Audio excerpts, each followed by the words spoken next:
حسن رمضان حسن رمضان حسن رمضان. اعوذ باللہ من الشیطان الرجیم. بسم اللہ الرحمن الرحیم. تمام تعریفیں اس خدا وحدہ لا شریک کے نام، اس خدائے لم یزل کے نام کہ جس کی قبضہ قدرت میں ہماری اور آپ کی جان، مال، عزت، آبرو، سانسیں سب کچھ محفوظ ہیں. ناظرین، تلاوت کلام پاک کے بعد آج 11ویں روزے کی خصوصی نشریات لے کر ہم حاضر ہوئے ہیں. حسن رمضان. میں ہوں آپ کا میزبان حسن ایاز اور میں ہوں آپ کی میزبان مریم شیخ. مریم، آج ماشاءاللہ سے کل ہمارا پہلا عشرہ ختم ہوا، دوسرے عشرے میں ہم داخل ہو چکے ہیں اور دوسرے عشرے کا آج 11واں روزہ. اور آج کے اس پروگرام کی خاص بات یہ کہ آج 23 مارچ بھی ہے. 23 مارچ بھی ہے پاکستان ڈے. تو آج انشاءاللہ ہم 23 مارچ اپنے وطن کے متعلق بات کریں گے. اچھا، آج کا عنوان موضوع کیا ہے؟ ہمارا آج کا عنوان بھی یہی ہے، پاکستان. جی، پاکستان. ماشاءاللہ بہت اچھا رہے گا. آج تو پورا دن ہم پاکستان کی باتیں کریں گے اور وہ علم اپنے جو معززین آئیں گے ان سے دریافت کریں گے، وہ باتیں جو ہمارے جونیئرز کو جو پیدا ہوئے انہیں نہیں پتا کہ پاکستان کس اور کتنی جد و جہد کے بعد ہم تک پہنچا. جی، پاکستان ڈے یعنی یوم پاکستان 23 مارچ 1940 کو ہمارے پیارے پاکستان کی بنیاد رکھی گئی اور اسی کی وجہ سے ہم نے 14 اگست 1947 کو پاکستان کو بہت زیادہ قربانیوں اور جد و جہد کے بعد حاصل کیا. پاکستان کے جو عظیم ہمارے لیڈر ہیں، بانی پاکستان قائد اعظم محمد علی جناح. محمد علی جناح صاحب ایک ایسے لیڈر جو ہزاروں لوگوں کی دلوں کی دھڑکن.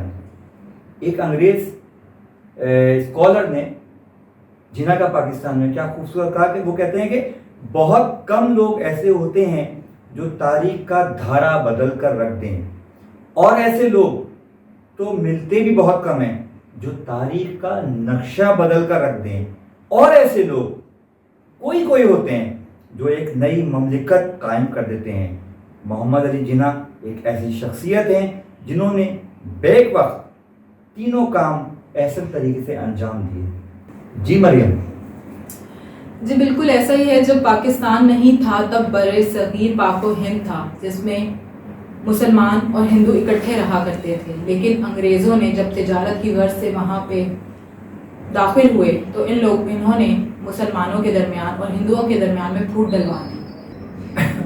تب قائد اعظم اور علامہ اقبال نے الگ وطن کا مطالبہ کر دیا. اس کے بعد 23 مارچ 1940 کو قرارداد پاکستان کیا گیا.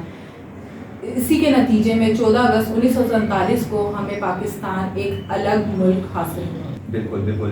اچھا، ہم یہاں پر قائد اعظم محمد علی جناح کے بارے میں تھوڑا سا ریکال کرتے ہیں کہ جو ہماری یوتھ ہے، نئی جنریشن ہے، ان کو ہم بتائیں گے، مزید بتائیں گے کہ قائد اعظم محمد علی جناح 25 دسمبر 1876 کو کراچی میں وزیر منشن میں پیدا ہوئے. آپ 7 بہن بھائیوں میں سب سے بڑے تھے.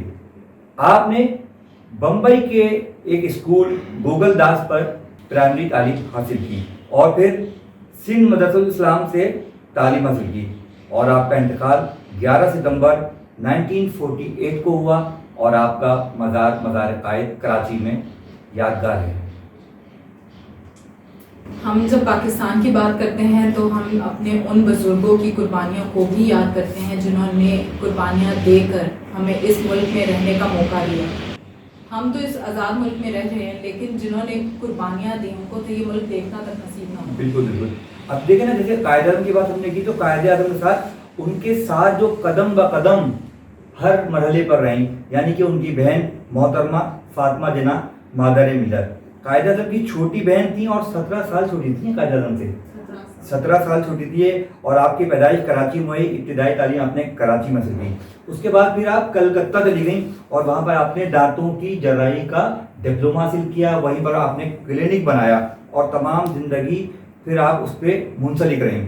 لیکن اس کے بعد جب آپ نے دیکھا کہ قائد اعظم پہ کام کا پریشر زیادہ آنے لگا تو آپ نے کلکتہ سے اپنے دانتوں کی جو ڈپلومہ حاصل کیا تھا، جو کلینک کھولا تھا، اس کو بند کیا اور حصول پاکستان کے لیے جد و جہد کے لیے قائد اعظم کے ساتھ ساتھ قدم بقدم ساتھ رہیں.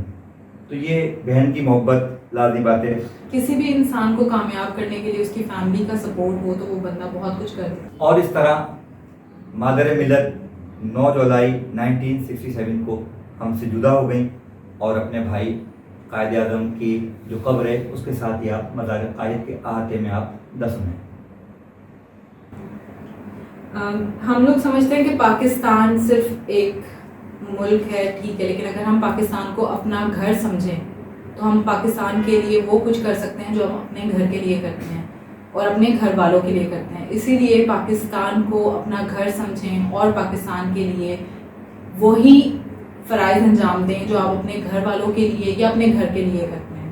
جب تک ہم پاکستان کو اپنا نہیں سمجھیں گے تب تک ہم پاکستان کے لیے کچھ کر نہیں سکتے. لہٰذا اپنی اولاد کو جتنا ہو سکتا ہے پڑھائیں لکھائیں اور پڑھانے لکھانے کے ساتھ ساتھ ان کو یہ تربیت دیں کہ انہوں نے آگے چل کر پاکستان کے لیے بہت کچھ کرنا ہے. پاکستان کے لیے اگر قربانی بھی دینی پڑے تو وہ دیں، آگے پیش رہیں. اچھا، جدوجہد کوئی سی بھی ہو نا اس میں فیملی سپورٹ بہت ضروری ہے، اور تاریخ گواہ ہے کہ فیملی سپورٹ میں بہن بھائیوں کا پیار. تاریخ شاہد ہے کہ قائد اعظم محمد علی جناح ہوں، ان کے ساتھ ساتھ ان کی بہن محترمہ فاطمہ جناح. اچھا، اس کے بعد ہم تاریخ سے ذرا اور تاکہ ہم تاریخ کو وہ کرتے ہیں، پڑھتے ہیں، ان کے اوراق کو الٹتے ہیں، تو ہم نے دیکھا کہ سن 61 ہجری میں مولا حسین علیہ السلام کے ساتھ ان کی بہن بی بی زینب صلوات اللہ علیہا، امام رضا علیہ السلام کے ساتھ بی بی معصومہ کم صلوات اللہ علیہا، اور بہت سی ہمارے پاس ایسی مثالیں موجود ہیں کہ بہن بھائیوں کا پیار، اور بھائی جہاں جہاں قدم بڑھا رہا ہے بہن ان کے ساتھ ساتھ رہیں. تو یہ جب تمام چیزیں ہوں گی تو پھر کیوں نہیں آپ کا وطن، آپ کا دین، اس پہ بہاریں آئیں گی. آپ نے جیسے ابھی مولا حسین کے بارے میں بات کی، اس سے ہمیں کیا سبق ملتا ہے کہ ایک بہن بھائی کے رشتے میں جو آپ کہہ رہے ہیں محبت ہے، ایک دوسرے کے اوپر احسان کرنا ہے؟ مزید اگر آپ اس میں کچھ کہنا چاہیں تو کیا کہیں گے؟ دیکھیے، یہ ہوا یہ کہ تاریخ شاہد ہے، پھر میں وہ جملہ کہوں گا کہ بھائیوں سے اور بہنوں کا رشتہ پوری دنیا کو پتہ ہے. محبتیں کس قدر ان کے ساتھ دینے کے انداز ہیں، پیار محبت کے جو طریقہ کار ہیں، اس میں جب مولا حسین علیہ السلام نے نانا سے اپنے طفلی میں وعدہ کیا کہ نانا کبھی بھی آپ کے دین پر کوئی آنچ آئی، کوئی مسئلہ درپیش ہوا تو میں آپ کا نواسا نہ صرف خود بلکہ اپنے پورے گھرانے کے ساتھ دین کو بچانے کے لیے کربلا جاؤں گا اور وہاں جا کر اپنے اور اپنے خاندان کا لہو کا نذرانہ، جان کا نذرانہ پیش کروں گا، لیکن آپ کے دین پہ آنچ نہیں آنے دوں گا. تو لازمی بات ہے ان کے ساتھ ان کا پورا خاندان، پورا گھرانہ سب ساتھ نکل پڑے. اس میں 6 ماہ کے علی اصغر بھی تھے، مولا عباس علیہ السلام تھے، مولا علی اکبر تھے، اور پورے سب موجود تھے. اور خاص بات یہ تھی کہ ان کی شریک جو تھیں، جو اس تمام سفر میں، اس تمام جد و جہد میں شامل رہی اور تکمیل تک پہنچایا، بی بی زینب صلوات اللہ علیہا جو ان کی بہن تھیں، شریک سفر بھی تھیں، شریک جد و جہد بھی تھیں، جنہوں نے دین کو سرخرو کیا. کربلا کے بعد لازمی بات ہے اس سارے پیغام کو جو مولا حسین نے جو مشن لے چلے تھے اس کو اختتام تک تو بی بی زینب صلوات اللہ علیہ نے پہنچایا. اس کے بعد پھر اگلی محبت دیکھیں آپ کہ مولا رضا علیہ السلام نے بی بی معصومہ قم سے جو ان کی محبت تھی، مطلب یہاں تک کہ مولا رضا نے کہا ہے کہ مطلب کہ اگر آپ میرے روضے پہ زیارت کو آ رہے ہیں تو میرے روضے پہ آنے سے پہلے آپ میری بہن کے روضے پہ جائیں گے. بی بی معصومہ قم کے روضے پہ جاتے ہیں، وہاں سے ان سے اجازت لے کے اب ہم آپ کے بھائی کے روضے پہ جا رہے ہیں. تو یہ تو بہن بھائیوں کا محبت کا سلسلہ ہے. اور باقی رہی محبت کی بات، تو محبت میں اگر وطن کی محبت شامل ہو تو اس کو بھی ہمیں ایسے ہی نبھانا ہے، اپنے وطن کی حفاظت کرنی ہے، اس کو خوبصورت بنانا ہے، اس کو پاک صاف رکھنا ہے، اس کو امن کا گہوارہ بنانا ہے. اور وہ کسی ایک فرد کا یہ وطن نہیں ہے، یہ گھر ہمارا ایک کا نہیں ہے، ہم سب کا ہے اور سب کو مل کے کام کرنا ہے اس کے لیے.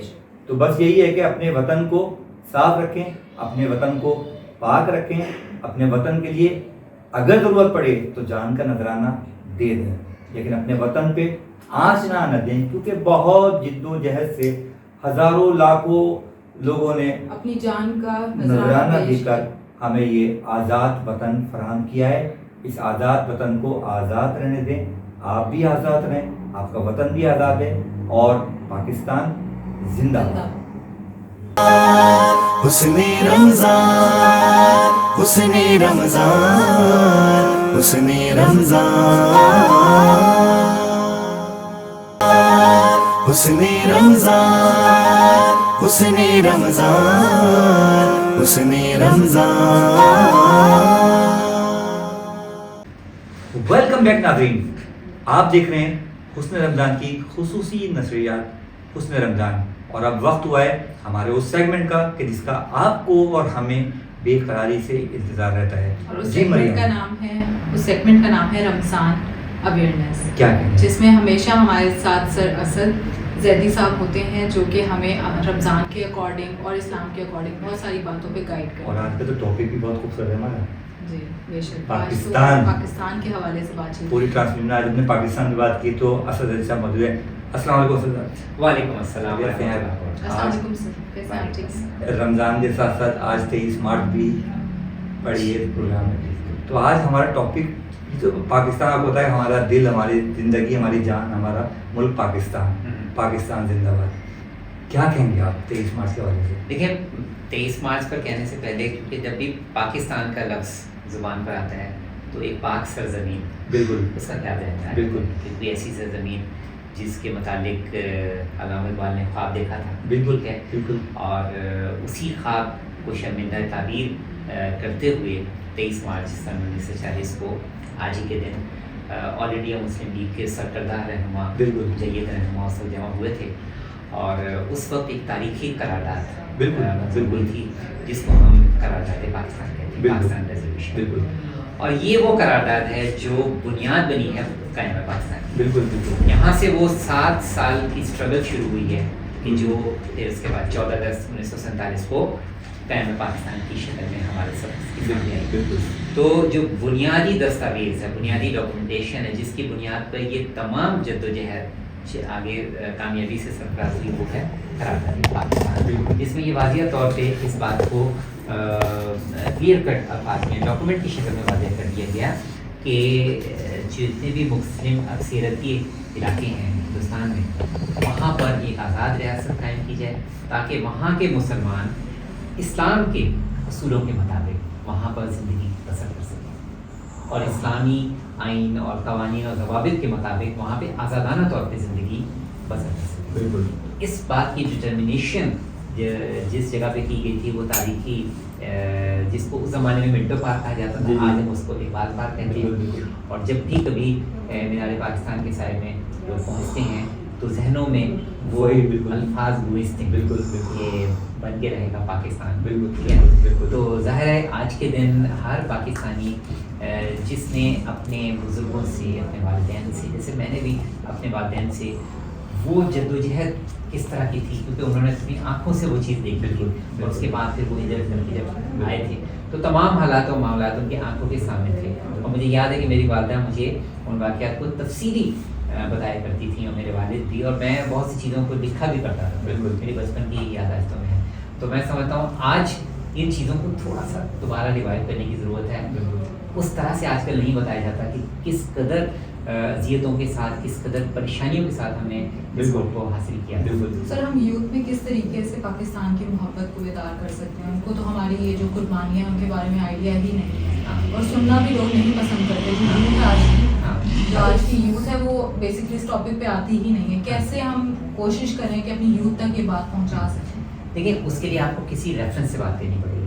بہتر ریفرنس یہ ہے کہ آپ اپنے بزرگوں کے ریفرنس سے بات کریں. جیسے آپ یوں کہہ سکتے ہیں کہ تمہارے دادا نے ہمیں بتایا تھا کہ جب وہ پاکستان آئے تھے تو کس طرح کی وہ صورتحال تھی، یعنی ٹرینیں کاٹ دی گئی تھیں، اور کس طرح سے مشکل حالات میں لوگ یہاں پہ پہنچے تھے، اور پھر طویل عرصے تک پھر ان کو مختلف مہاجر کیمپ جسے کہتے تھے وہاں پہ ان کو رہنا پڑا، اور کس قدر مسائل ہوتے تھے. یعنی میں اگر چھوڑ چھاڑ کے بھاگے تھے نا، کچھ بھی نہیں تھا، صرف محبت تھی، وطن کی خالی، اور چل پڑے. اور اس کے بعد جب یہاں پہنچے تو کچھ افراد تو ایسے تھے کہ جن کو بمشکل سر چھپانے کے لیے کوئی 1-2 کمرے کا گھر ملے، اپنے کسی عزیز رشتہ دار کا، دور پڑے کے رشتہ دار، آپ اس کے گھر میں آپ نے بنا کیا مزہ لطف آ کے اپنے وطن میں. ہاں، اور ان لوگوں کا آپ جذبہ دیکھیے. آج آپ سوچیے کہ آپ کے گھر میں 4 مہمان آ جائیں، کچھ دن قیام کر لیں تو ہم پریشان ہو جاتے. اس زمانے میں لوگ ایک گھر میں 20 افراد آ کر ٹھہر گئے تھے، اور یہ بھی نہیں معلوم تھا کہ کب تک وہ پھر ریہیبلیٹیشن ہوگی، کب یہ کسی اور جگہ جا کے قیام کر سکیں گے. تو یہ چیزیں وہ ہیں کہ جو کہ آج جو گھروں میں والدین ہیں وہ اپنے بچوں کو بٹھا کر بیان کریں کہ تمہارے دادا دادی نانا نانی اس طرح سے بیان کیا کرتے تھے, وہ اس طرح سے یہ لوگ پہنچے ہیں. تو جب آپ ان کو نیئر ریفرنس سے بات کریں گے نا تو پھر آپ کو ان کو بتانے اور سمجھانے میں بھی ریٹر نے کیا خوب کہا ہے کہ قائد اعظم محمد علی جناح دنیا کے سب سے عظیم اور سب سے بڑے لیڈر تھے. بالکل, اور ہی واز اے تھنکر, وہ ایک مدبر تھے, لیڈر ہی نہیں تھے, وہ مدبر تھے. پھر آپ ان کی دور اندیشی دیکھیں, ان کی فور سائٹ دیکھیں, ٹھیک ہے, پھر ان کا ویژن دیکھیں, پھر اس کے بعد ان کے فرمنس دیکھیں کہ جس چیز پر ان کا عزم استقلال ہے, پھر اصولوں پر کتنے وہ سختی سے کاربند رہنے والے تھے. یعنی آپ دیکھیں کہ ان کے استقبال کے لیے لوگ لاکھوں کی تعداد میں موجود ہوتے تھے, مگر قائد اعظم وہاں پر بھی ٹائم پنکچوئلٹی کا درس دیتے تھے. بالکل, اگر کسی جگہ پہ ان کی ٹائم کی کمٹمنٹ ہے تو وہ اس ٹائم پر قائد اعظم پہنچتے تھے. کسی جگہ راستے میں وہ مجمع کو منشور بھی یہی ہے, منشور بھی یہی ہے, اتحاد ایمان تنظیم. تو اتحاد ایمان تنظیم قائد اعظم کی طبیعت میں رچی بسی ہوئی تھی, انہوں نے پریکٹیکلی اس چیز کو کر کے دکھایا, ان کے وجود سے وہ چیز ظاہر ہوئی, تبھی کامیاب تھے. تبھی کامیاب تھے کہ اگر وہ اتحاد کی بات کر رہے ہیں تو پھر اتحاد قوم کے درمیان کر کے بھی دکھا رہے ہیں. اگر وہ ایمان کی بات کر رہے ہیں تو ایمان ان کے بعد ڈیمونسٹریشن. آج مجھے دنیا کی تاریخ میں کوئی ایسا دکھائیں کہ جس نے ڈپلومیٹکلی باقاعدہ ایک آزاد ریاست حاصل کی, کوئی ایک بھی آپ دنیا میں ایگزامپل نہیں دکھا سکتے. مگر قائد اعظم نے اس وقت دنیا کی ذہین ترین قوم سے برٹش سے جو انہوں نے آزادی حاصل کرنے کے لیے ایک بالکل پرنسپل اورینٹڈ اسٹرگل کی ہے, ٹھیک ہے, اور ڈپلومیٹکلی کی ہے, انہی کے انداز میں کی ہے. بالکل. اچھا, کیا عظیم وہ منظر ہوگا کہ جب لاکھوں کروڑوں جانثار قائد اعظم کی ایک لب جیسے انہیں ہلائے تو لبیک کہنے لیے کھڑے ہو گئے. اچھا, کسی بھی جدوجہد کے پیچھے لوگوں کا ہونا تو ہونا, اس کے ساتھ فیملی کا اٹیچ ہونا کتنا ضروری کام ہے.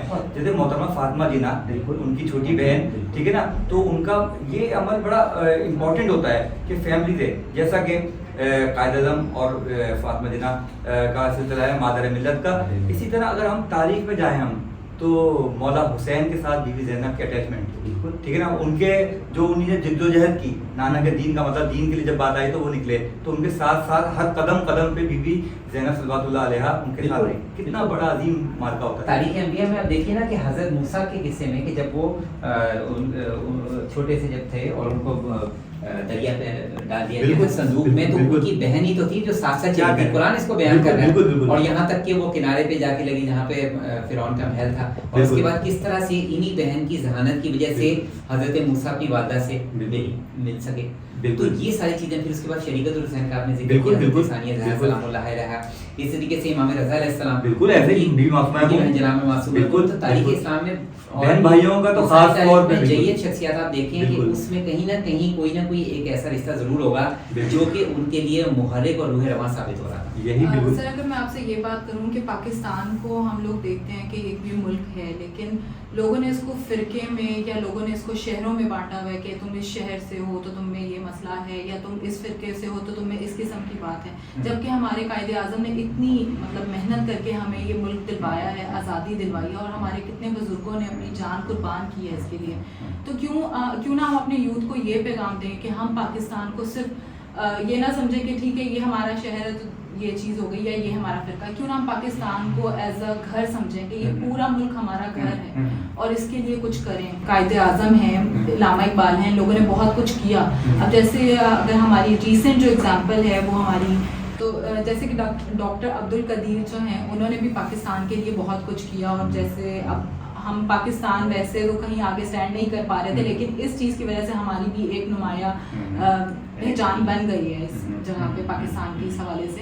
تو ہم اپنی یوتھ کو کیا پیغام دیں کہ وہ بھی پاکستان کے لیے کچھ نیا کر سکیں, کچھ آگے کچھ بن کے دکھائیں کہ ہاں جی پاکستان کے لیے ہم نے بھی سرو کرنا ہے اپنے ملک کے لیے. بالکل, یوتھ کو ویژن یہ دینا ہے کہ دیکھیں پاکستان کی پوری موومنٹ اس میں کہیں بھی سیکٹیرینزم نہیں تھا, کہیں بھی اس میں فرقہ واریت نہیں. بالکل ٹھیک ہے, جو آل انڈیا مسلم لیگ کے جو اکابرین تھے ان کا کوئی بھی مکتب فکر ہو, مگر وہ اس موومنٹ پر غالب نہیں آتا تھا. ٹھیک ہے, یعنی سب لوگ مل کے وہ اسٹرگل کر رہے تھے, کہیں بھی یہ چیز نہیں ہوتی تھی کہ وہ کسی خاص فرقے سے تعلق کرتے تھے. جب سب مختلف مکاتیب فکر کے لوگ مل کر پاکستان کی موومنٹ میں انہوں نے اپنا کردار ادا کیا, تو پھر اس کے بعد جب پاکستان بن گیا تو یہ بہت بڑے المیہ کی بات ہے کہ کچھ ہی عرصے کے بعد یہ سیکٹیرینزم کا جو ہمارے اندر ایک بیج اس نے پروان چڑھا ہے, یہ اس کی وجہ سے ہماری قوم جس طرح سے جدا ہوئی ہے.